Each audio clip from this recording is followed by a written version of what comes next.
On est encore face à une grosse erreur d'écriture dans Dragon Ball Super, puisque pour utiliser le Susanoo, il faut le Mangekyo Sharingan. Mesdames et messieurs, ici Chage et on se retrouve aujourd'hui pour la review du chapitre 66 de Dragon Ball Super. Et le moment le plus intéressant, je pense, bien évidemment, c'est le retour d'Oob qui fait un retour fracassant, mais on en parlera plus tard. Donc ce chapitre se nomme le dévoreur de planète Moro. Et oui, là il a fusionné avec la planète. Et ce qu'il va faire pendant le chapitre, c'est absorber l'énergie des terriens via le sol et même l'énergie de la terre tout entière. Et il va faire sortir des bras géants du sol. Et déjà, ce qui est assez intéressant, c'est que là, Beerus, il va vouloir intervenir. Il se rend bien compte que Moro, il va juste exploser en absorbant autant d'énergie et même exploser toute la galaxie. Donc il n'y aura même plus de Dragon Ball et plus de Super Dragon Ball. Donc ils ne pourront jamais ramener la planète Terre. Sauf que il est rappelé par le grand prêtre.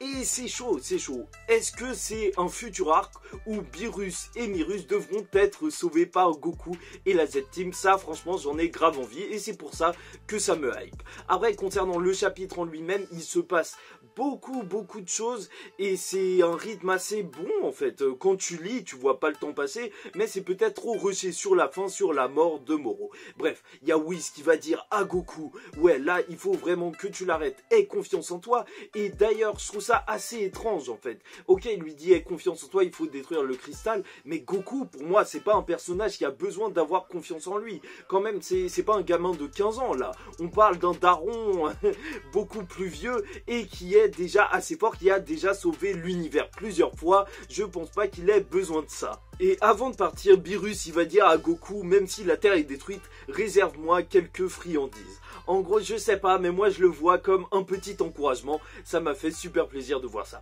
Bon, Vegeta, il est revenu à la charge, et heureusement, parce que sinon, sa technique n'aurait servi strictement à rien au final, et il va juste affaiblir Moro. Au moins, il aura fait quelque chose, c'est pas énorme, mais voilà. Et même Goku, il va regarder son poing en se disant, il faut que je croie en mon poing. Je sais pas, c'est un délire super bizarre. Bon, bref, Goku, il va essayer de se battre contre Moro, sauf que Moro va l'arrêter. En réalité, il n'a pas assez de ki divin. Et c'est ça qui est vraiment chaud parce qu'il va carrément perdre sa transformation d'Ultra Instinct. On apprend pendant le chapitre, on nous le dit à 2 reprises, que son Ultra Instinct est pas aussi fort que celui de Myrus.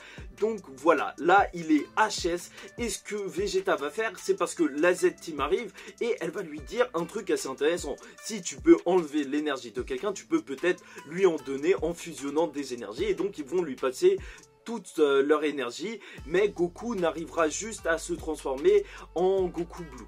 Et cette forme Blue, elle ne suffit pas pour vaincre Moro.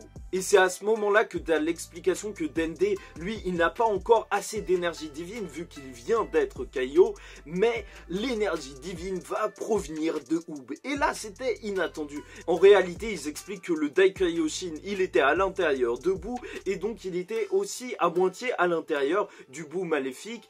Et donc, quand il s'est réincarné, Oob a hérité de cette énergie et il va envoyer énormément d'énergie. Déjà, je vous le rappelle, c'est de l'énergie divine. C'est pas la même chose parce que là, je vois déjà sur des forums des gens qui disent c'est bizarre quand même que Oob ait plus d'énergie que tous les membres de la Z-Team réunis, Sangohan, Piccolo. Sauf que non, c'est pas du tout la même chose. Et là, Oob va envoyer son énergie, un genre de Genki Dama en fait. C'est assez étrange de voir Vegeta faire ça, mais voilà, Goku va récupérer l'énergie et là, t'as un grand délire, vraiment un grand délire parce que Goku va sortir un Susanoo. Ok, là il a beaucoup plus d'énergie divine, donc ça semble logique en termes de pouvoir qu'il puisse créer un truc comme ça, mais ça sent un peu n'importe où et pour moi ça fait pas Super Dragon Ball, enfin pas Dragon Ball Super carrément. Bref, grâce à cette énergie, il va réussir à détruire le cristal et tout est bien qui finit bien. Voilà. En vrai, là, je suis surtout hypé pour 2 choses. La première, c'est bien évidemment le futur arc, vu que voilà, Myrus a été détruit, Beerus, là, il a été rappelé, et je pense que ça va être très important. Et ensuite, t'as toute la partie sur Oob, qui peut-être montre qu'on va arriver à la fin de Dragon Ball Z. Parce que je vous rappelle que la fin de Dragon Ball Z, c'était un tournoi où Goku a récupéré Oob et est parti l'entraîner. Et donc, Dragon Ball Super, ça se passe avant ce tournoi, et là, vu que Oob a l'air assez grand, courant et qu'en plus il agit à l'intérieur du scénario, ça semblerait logique qu'on en arrive à ce point. Et à partir de ce moment-là, les scénaristes, ils auraient carrément le champ libre pour faire plein de choses différentes. Juste espérons pas de Vegeta moustache. Bon, je trouve que le chapitre, il avait des choix assez étranges, même si au niveau du rythme, c'était agréable à lire, surtout au niveau de la psychologie de Goku qui n'avait pas confiance en lui, ça je trouve ça vraiment bizarre. Mais voilà, ce qui me hype le plus, c'est bien évidemment la suite et le prochain arc qui se préfigure.